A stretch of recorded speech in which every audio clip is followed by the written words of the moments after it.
Hello and welcome to the Divorced Dadvocate, where we help dads navigate through their divorce and create an amazing life for themselves and their children.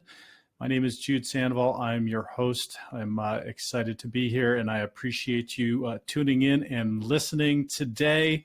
Happy International Men's Day. That is going to be our topic today, and we're going to keep it kind of short and sweet today. I went a little bit long last week in the covert narcissist episode, so I want to keep it a little bit shorter and a lot lighter this week as well. That was a little bit heavy. It was a little bit heavy for me as well, as I shared with you.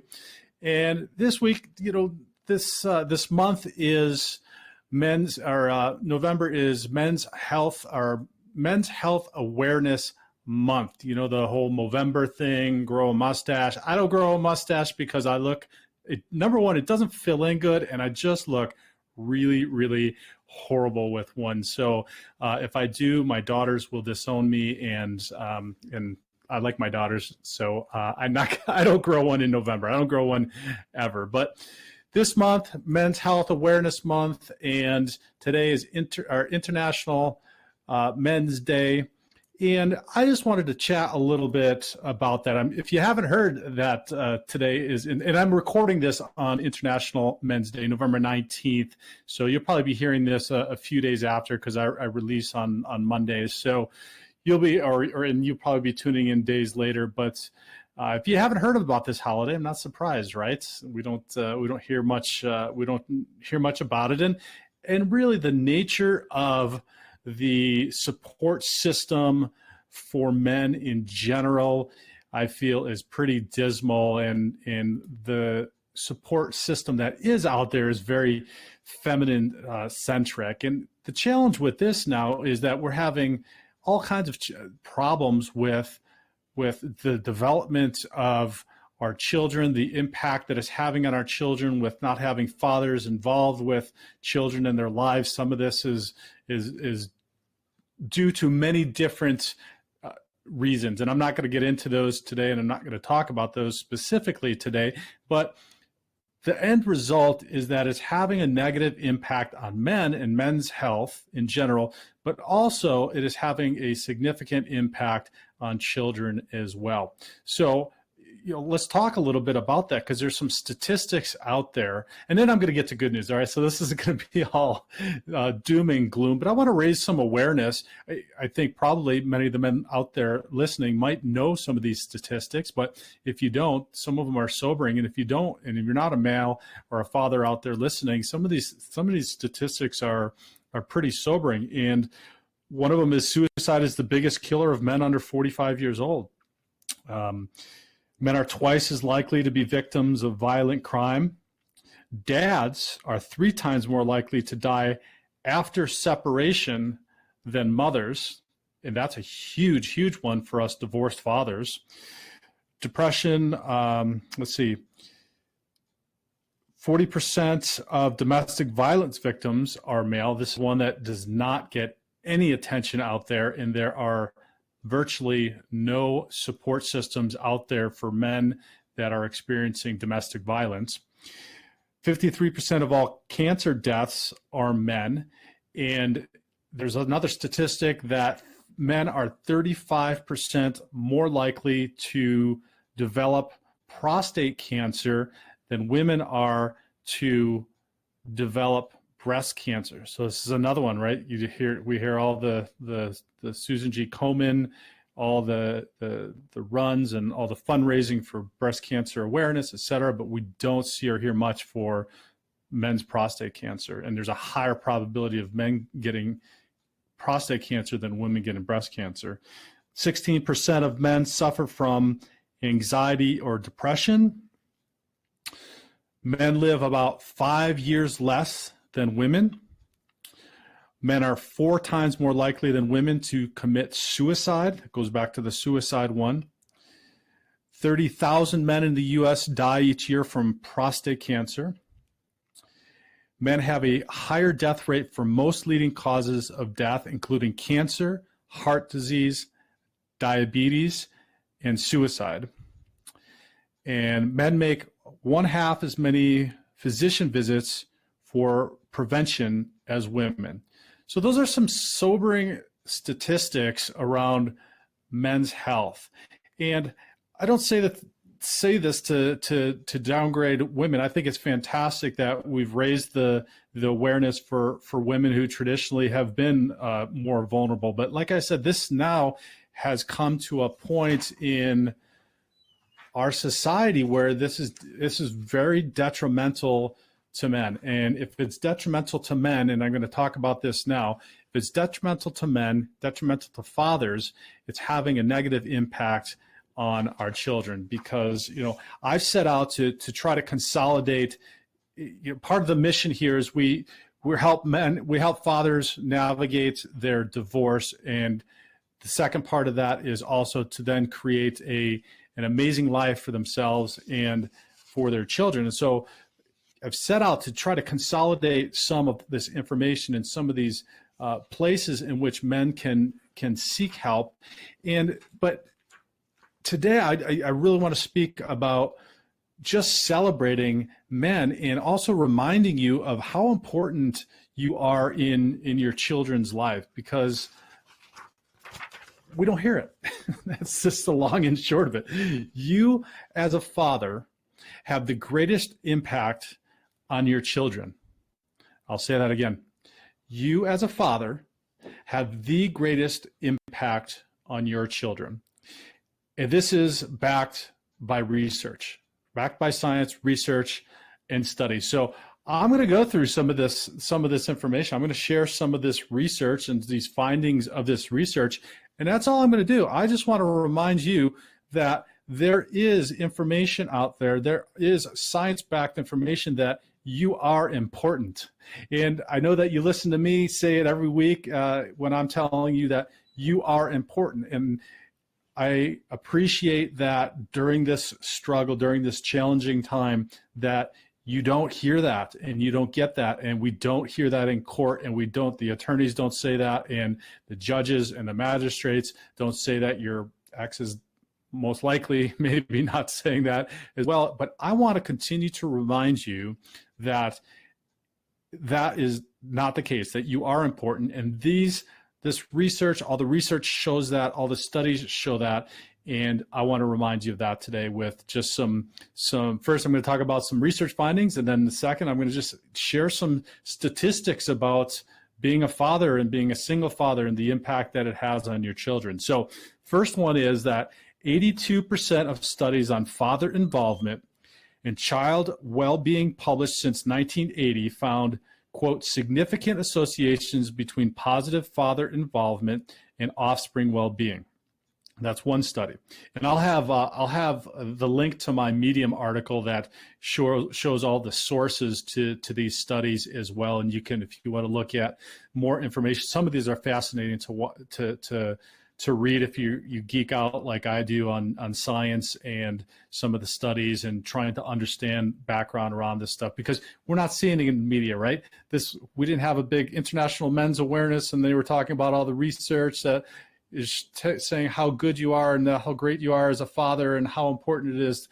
I don't know. I didn't see any. I don't know if you did. So that's why I want you to know this research is out there, because it's science-based. It's not just us saying, hey, I'm important. Hey, my kids love me and they want to be with me. There is science-based research that supports this. The next one is, in an analysis of over 100 studies on parent-child relationships, it was found that having a loving and nurturing father was as important for a child's happiness, well-being, and social and academic success as having a loving and nurturing mother. Some studies even indicated father love was a stronger contributor to some important positive child well-being outcomes. Amazing. The next one, according to child psychologist Kyle Pruitt, a father's more active play style and comparatively slower response to a toddler or infant experiencing frustration serve to promote problem-solving competencies and independence in the child. Dr. Pruitt also says, quote, positive father care is associated with more pro-social and positive moral behavior in boys and girls. And then this is also borne out in research by the University of Pennsylvania, which indicates that children who feel a closeness and warmth with their father are twice as likely to enter college, 75% less likely to have a child in their teen years, 80% less likely to be incarcerated, and half as likely to show various signs of depression. I mean, this is amazing, amazing stuff just by having a father in their lives.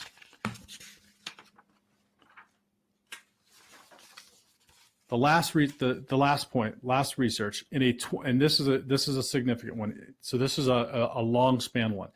In a 26-year-long study, researchers found that the number one factor in developing empathy in children was father involvement. Fathers spending regular time alone with their children translated into children who became compassionate adults. Now, isn't that fascinating? I bet, and I bet you've never heard empathy linked with father's involvement. You probably, just based on everything you hear out there in the media, you'd probably think, oh, it's the mother that is the one that's teaching the empathy, etc. A 26-year-long study links it to a father's involvement. So, and this is just a slice of some of the research that I found out there. And look in the show notes below. Go read some of these papers. They're really fascinating. But there is a ton more stuff out there, which just begs the question: why don't we hear about any of this? Why are most of the support systems, the court systems, et cetera, not emphasizing the necessity and the importance of fathers in their children's lives? So I'm just putting those questions out there. We're not going to answer them today. We're not going to debate them. If you want to, in the show notes or in the comments below, feel free to, but make it cool. We're not pitting anybody against each other. I want to raise awareness to the importance, to your importance. I want you to remember and understand how important you are as a father, particularly when you go through this challenging situation during divorce. All right, so I've got some other eye-opening findings about fathers and children. The first part of this is just about single fathers, and then the second part is about the impact that fathers have on their children, or the outcomes of how children, how their lives, the quality of their lives with fathers or without fathers in their lives. So the first one is there are about 72.2 million fathers in the United States. That's a lot of fathers. And about 2 million of them are single fathers, which accounts for about 17% of all 17% of all single parent households are single fathers. So almost one in five single parent households are fathers. The breakdown goes like this: 44% of them are divorced, 33% of them are never married, and 19% are separated, and 4% are widowed. I didn't add that up to make sure it equals 100, so I'm just trusting the statistic here.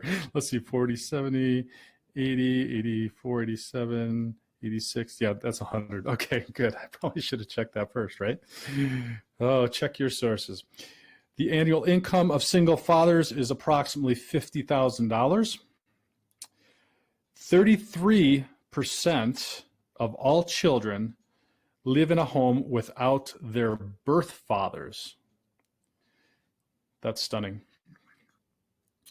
72.2% of Americans think an absent father in the household is the most important problem facing American families. I would 100% concur with that as the number one problem. Now, that is from a poll That's a little bit old. So I'd be curious to see if they have an updated poll on that. This is from like 1999. So I wonder if Americans think that's in fact true now. In 1960, this is an interesting one. In 1960, only 9.1% of children were living with a single parent. 9%. By 2012, the number had risen to 20.7 of all children. That's more than twofold in just 32 years. Next, the percentage of children without a father in the United States is 43%.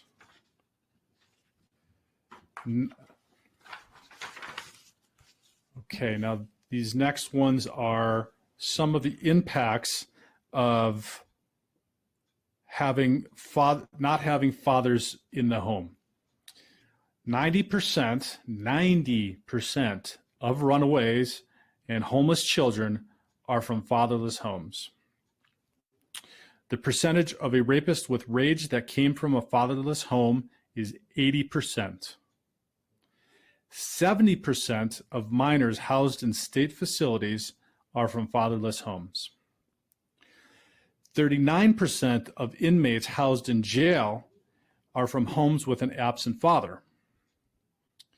The rate of abuse and neglect in single-parent households is 27.3 children per thousand versus the rate of abuse and neglect in two-parent households, which is 15.5 children per household. That's almost double.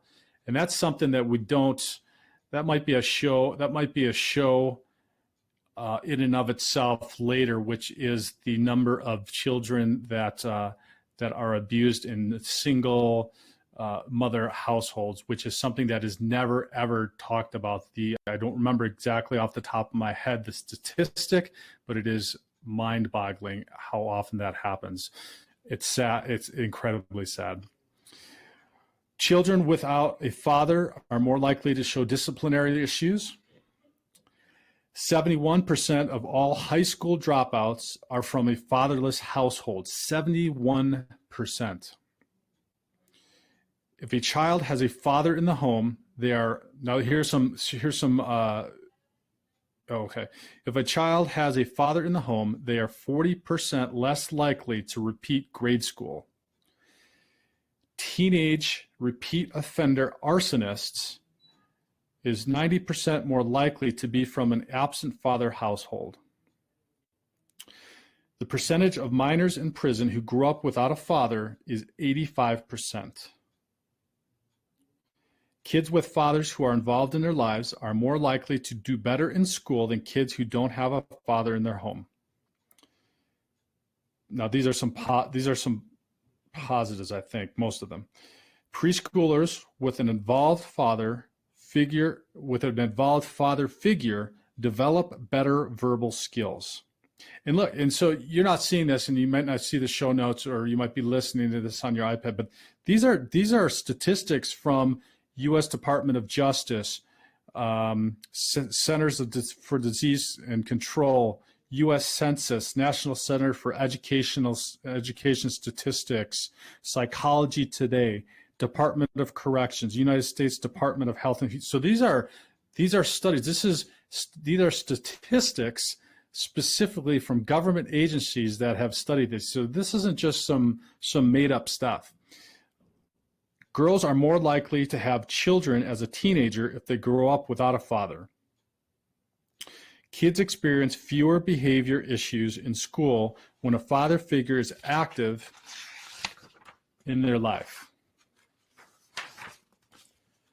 Girls develop stronger math skills when growing up with a father figure. That's fascinating. Boys get better grades in school when a father figure is active in their life. That's from the United States Department of Health and Human Services. This stuff isn't just being made up. I'm not just pulling this stuff out of a hat. The percentage of adolescents in substance abuse treatment facilities who are from fatherless homes is 75%. 71% of teenagers who are pregnant come from a fatherless home. 63% of youth suicides happen in households with an absent father. Look, these are high percentages. These are not small percentages. 75% of adolescents in substance abuse treatment facilities are from fatherless homes. So again, I'm asking rhetorical questions here, and we're not going to get into this, but why, if we're looking to figure out how to help our children or how to help get kids off of drugs or stay away from drugs, are we not looking at the family situation and how involved fathers are, and why we are not emphasizing how we get fathers as involved as possible in our children's life, instead of doing the opposite, which is isolating them through whatever it is, through the court system, through whatever manipulation may potentially be happening. Why are we not emphasizing this in our society? Why are we not emphasizing how to create the best possible family together, instead of the opposite, which is, let's just go our own ways. Let's just, break up the families. How do we figure out how to do this better? So divorce is a reality, right, in our lives. That's just not going to go away. It's a societal norm now, unfortunately. I've been through it. You're going through it or have been through it. So what can we do now twofold. One, how can we make families better and stay together longer and figure things out? But that's not part of my realm here. But how do we go forward from divorce and make sure that we are involved in fathers, that we have the ability to have the positive influence that all of this information, all of this research, all of these statistics show? Something that we need to work on. All right, I'm going to just finish with some more of these statistics. 85% of children with behavioral disorders are from homes without fathers. Again, a high percentage. Teen girls without a father are 7 times more likely to become pregnant as a teenager. Infant mortality is 2 times higher in fatherless homes than homes with a father. Children have a higher rate of drug and alcohol abuse in homes without a father. Children are 4 times more likely to be in poverty from a lack of a father in the home.